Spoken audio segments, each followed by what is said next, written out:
ചില പെൺകുട്ടികൾ എത്ര പറഞ്ഞെന്നാലും ആവശ്യത്തിന് വെള്ളം കുടിക്കത്തില്ല. ജോലിസ്ഥലത്ത് മൂത്രമൊഴിക്കാനുള്ള സൗകര്യക്കുറവ് മുതൽ മൂത്രമൊഴിക്കാനുള്ള മടി മുതൽ ചിലപ്പോൾ വെള്ളം കുടിച്ചെന്നാൽ വയറ് ചാടുമെന്നോ അല്ലെങ്കിൽ എന്തെങ്കിലും ബ്ലോട്ടിംഗ് ഫീലിംഗ് ഉണ്ടാവുമെന്നോ ഇങ്ങനെ പല കാരണങ്ങളാണ് ഇവർക്ക് പറയാനുള്ളത്. അതുകൊണ്ടെന്താ റെക്കറൻ്റ് ആയിട്ടുള്ള യൂറിനറി ട്രാക്ട് ഇൻഫെക്ഷൻ, ഈ UTI ഇങ്ങനെ അടിക്കടി വന്നു കഴിഞ്ഞെന്നാൽ പലപ്പോഴും അത് സിസ്റ്റൈറ്റിസ് എന്ന് പറയുന്ന ബ്ലാഡറിൻ്റെ ഇൻഫ്ലമേഷനിലേക്കും പിന്നീട് അത് കിഡ്നിയെ തന്നെ ബാധിക്കുന്ന രീതിയിൽ ഹൈഡ്രോനെഫ്രോസിസ് പോലുള്ള പ്രശ്നങ്ങൾ ഉണ്ടാവുകയും അത് തന്നെ ഒരുപാട് കോംപ്ലിക്കേഷൻസിലേക്ക് എത്തിപ്പെടുകയും ചെയ്യും. ഈ യൂറിനറി ട്രാക്ട് ഇൻഫെക്ഷൻ്റെ സിംറ്റംസ് എല്ലായ്പ്പോഴും ഒരുപോലെ കാണിച്ചുകൊള്ളണമെന്നില്ല.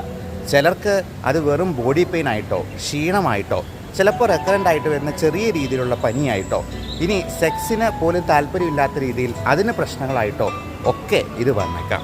അതുകൊണ്ട് തീർച്ചയായിട്ടും ഇതിന്